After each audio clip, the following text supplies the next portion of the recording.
On casino gambling, Yep. The Menominee proposal for Kenosha is going through DC. Looks like it's going to get through. The Smart Money is betting on it will be approved. Then it I'm comes not to a you, gambler, Dick. but I don't have money on it either. But then it'll be on your desk. not pulling a Pete Rose and covering and betting on it too. No, we don't do that. No, I was always a Cubs fan, not a Reds fan.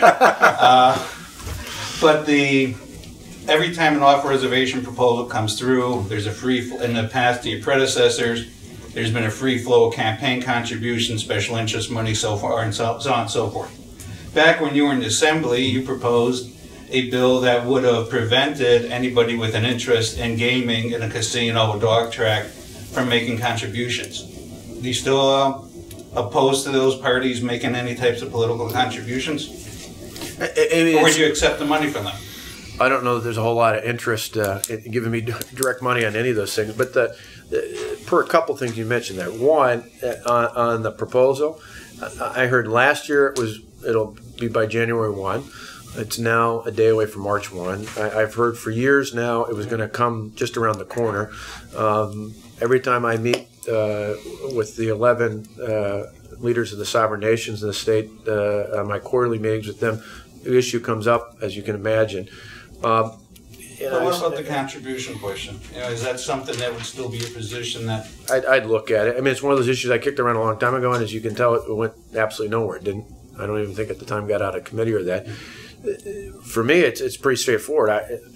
Whatever people may be doing, contribution, advertising-wise or otherwise, I said almost 2 years ago, actually it was exactly 2 years ago, I think it was the February meeting, if I remember right, that I had up at Lac de Flambeau with the tribal leaders when I was first asked what my position was on any expansion. I said there are 3 guiding principles. One is there's got to be local support. 2 is I said there has to be consensus amongst the tribal leaders. And some people since then, and I've had to further clarify, didn't get what consensus means. Consensus doesn't mean 10 yes, 1 no. Consensus means everybody says yes. So it's unanimous. Yeah, yeah. I mean, to me, it's hard to say it's a consensus and then say, but 4 of these other here don't agree with it.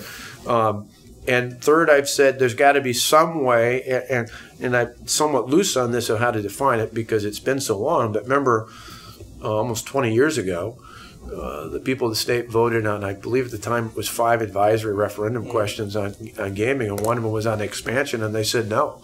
And so to me, I don't know that expansion goes down to the exact specific, how many tables do you have, but in terms of operations, if they were going to have one somewhere else, to me it would mean there'd have to be one somewhere else that would close down if you were going to have an even number expansion.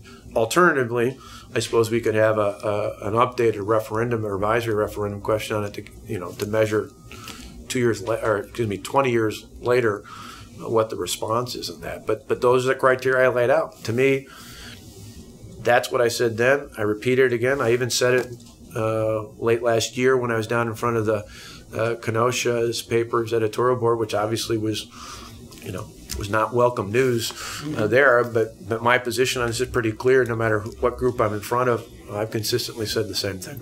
So are you saying for the tribal consensus, any one of the 11 tribes could veto the Menominee or any other off-reservation Yeah, to proposal? me a consensus is if I say let's create a consensus and you guys, a couple of you walk away saying I don't agree, that's not a consensus.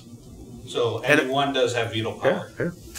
And because what I've tried to encourage on those is say, because otherwise, and my argument there is, otherwise you got all these different competing interests that are amongst the tribal governments that are not just, Milwaukee and Kenosha is the most specific right now, but you've got similar issues in Beloit or Shullsburg with the Ho-Chunk in Madison and Baraboo. You've got potentially interest in Sheboygan that would impact the Oneida in Hobart. I mean, you open the door without that sort of criteria. Now, do they say, is that a difficult, wall to hurdle? Absolutely.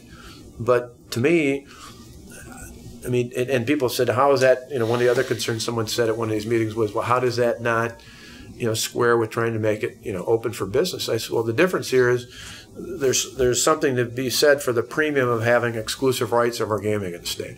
If you want to be open for business, I don't know the legislature would do this, the true way to do that would be to say if you're going to have gaming, it should be open to anybody.